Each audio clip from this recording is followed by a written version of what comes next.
Hey gang, what's up? It's Jay. We're out at camp today.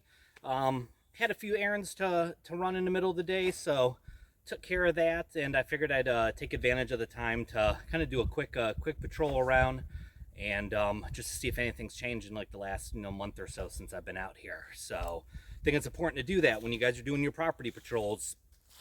It's important to look for things that seem out of place from the last time you visited.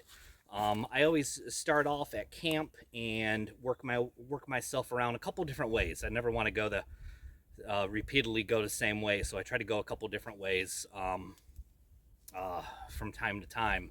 So this way, like I said, you can see things coming, going from different observation points, and just get a feel for the woods.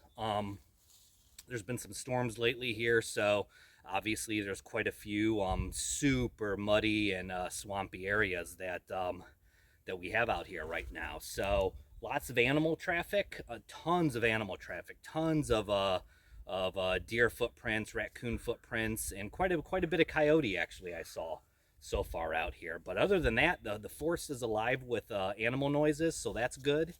Don't forget to check out our channel sponsor, AT U.S. veteran owned, U.S. veteran operated. They have all your body armor needs. So make sure to check them out at the link down in the description below. It helps out both the channel and it helps out them. Yeah, so that's what we got going on today. Quick products highlights, I guess you can say. So I was sent a pair of these shooter gloves from OneTigris. All right. These are pretty cool, actually. I've used them now for a few weeks, and I like them. So they have this is the OneTigris men's or women's shooter's glove, and it's a shorter glove, as you can see here. It does have Kevlar fabric in the top knuckle area here, which is nice. So there is a bit of cut resistant from glass, things like that. So that's a nice feature of those. The knuckles are hinged, so it makes it a nice easy glove for grabbing onto things. That's another bonus. There's one on the pointer finger, there's one on the front knuckle, and then one on the back knuckle, and then the rest of them just have them on the back knuckle there as well. And then there's a stretch fabric in there, so it really helps reduce those stress points on that. The inside of the thumb, don't know how well you can see that, but it's a soft patch, almost like a chamois or a microfiber. So for wiping off your nose, that's a huge feature. You don't see that on a lot of shooters gloves. So I like that. I'm used to that on climbing gloves, ski gloves. I think that's a big difference. There's little hanging loops on them for attaching them to your battle belt or your LBE. After a few weeks, I haven't had those yank out yet, so that's good. The palms are just a synthetic leather, and they have little vent holes on them, so when your hands sweat, they don't retain a whole lot of moisture there. So far that's been nice and soft. And then they have the touchscreen tips on the pointer finger and the thumb for using your electronics. So if you had one of those drop down chest electronic devices, you could play with that. If you have a touchscreen GPS or your phones, things like that, I think it's nice having that touch finger set up there. And then there's a Velcro closure on the wrist as well. So literally those cost a whole $30. That's it. They make them in a coyote brown as well as the black. But so far I'm enjoying them. I can comfortably say, if you're looking for a new pair of gloves, I think we all buy new gloves every year. This is definitely a pair to try out, I think. It's worthwhile at least. So they do run a little bit small. I'm normally a true large. I got these in a large. They're a little snug, but you know what though? After a few weeks of wearing them, they've actually stretched out to my hands really nice. So if I had to buy them again, I think I'd go ahead and stick with a large on that. But yeah. And then what else have we got going on? Got a boonie hat on. Have a sniper scarf wrapped around my neck because it's like 35 degrees, 38 degrees outside. I'm wearing my my LBE, the Smersh AK setup. So you guys can check that out as I turn myself around on that, right? So I like the Smersh for property patrols. It's a nice, easy way to go. Big mag pockets. You can fit 3 AK or 3 AR mags in each of those. So you have 3, 6, 9, and 12 if that's how you want to set it up. You have pockets on the front. Got smoke grenades in one, have binoculars in another, I have a radio, tourniquet setup, first aid kit, first aid kit set up there. I have a set of paste beads. I have navigation in the rear pocket back here, and then in the butt pack today I have a Whoopee hoodie and a sit pad and a couple of snacks. What else have I got back there? A dry pair of socks I got back there, and then I have a little ditty bag with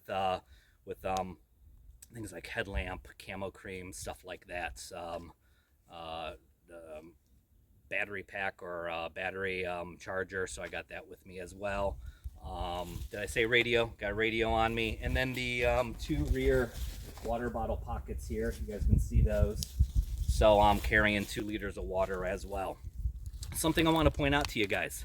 So it's mid to upper 30s today, right? I'm not wearing a whole lot. Got a pair of thin shooting gloves on. I have a soft shell windbreaker pullover on, and then a long underwear top underneath. I have on a pair of, don't laugh, I'm not gonna die if I'm wearing jeans out in the field. Have a pair of the LA Police Gear Terrain Flex pants. If you guys don't have a pair of these, for like 35 bucks, go get a pair. It's probably the best tactical blue jeans you can get on the marketplace. They're super cool. Definitely, they'll be in the links below. Check those guys out. Those pants rock. I have the straight leg version. I'm not a skinny guy. I'm not a big guy. I'm kind of somewhere in the middle, so I got the straight leg version of those. So I like those a lot. And what else? Oh, we're wearing jungle boots. So we have on the McRae black Vietnam style jungle boots. It's great when it's super muddy out here like this, because it's literally, they're not holding any water. I've been trudging through the mud and the water, and my feet are doing pretty good so far. Top wise, so talking about, you know, soft shell top, long underwear top, pair of jeans, wool socks, boots. When you are being active out in the woods, even if it's, like I said, 35, 38 degrees outside, I am comfortable. If I had on a fleece jacket, I would be overheating already, especially being out for, you know, a couple of hours. I'd be way too warm. So that you learn what clothing works on your body and what puts you in the best position for staying in that comfortable zone. I prefer to be slightly cool all day than slightly warm and sweaty. So I can go all day with this on in these conditions, and I'm good to go. And then we have our AR setup in the Androcorp Industries AR-15. This is the Bravo 16 Mod 0 with the MFT lightweight stock MFT grip.